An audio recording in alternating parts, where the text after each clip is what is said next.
Well, whether you're a country fan or not, it's only fitting that we tip our hats and pay tribute to some of the country legends that have brought international recognition to our beautiful city. It's Country Legends Race Time, presented by First Tennessee. And we've got our legends out on the field right now. Let's make them welcome. We've got the man in black, Johnny Cash, the queen of country music, Reba, also the possum, George Jones, and the Smoky Mountain songbird, Dolly. Hey, also, we've got a $25 Visa gift card. We've got 4 team captains here vying for this prize right now. But we'll see first who crosses the finish line. Here we go. Everybody pick out a legend. Legends, when I say go, you make your way around the corner down to the finish line. Cheer them on your mark. Get set. Go! Off the running. Saturday. Come on. Sunday in the park here as they're making their way around the corner, everybody. Come on, they need a little bit of enthusiasm as they're making their way around the corner. So we've got Johnny in the lead right now.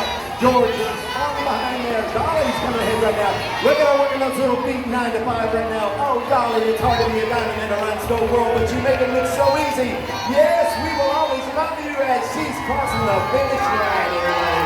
Team Dolly winning $25 Visa gift card courtesy of First Tennessee.